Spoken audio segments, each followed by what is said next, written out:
สมพูเขาว่าสนใจก็หันมามึงแสดสีฟ้าก็ได้เด้อโมเมนต์ว่าไอ้ว่า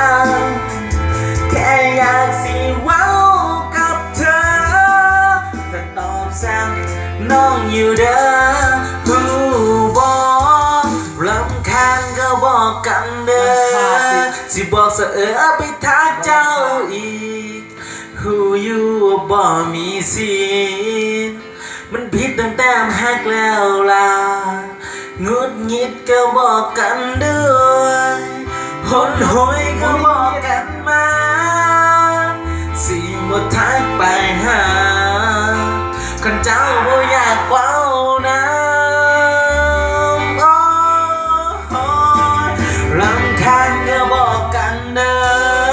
สิบ่เสอไปทางเจ้าอีกหูอยู่ว่าบ่มีสิทธิ์มันผิดตั้งแต่หักแล้วล่ะงุดหงิดก็บอกกันด้วยหนหวยก็บอกกันมาสิ่งบ่ทักไปหา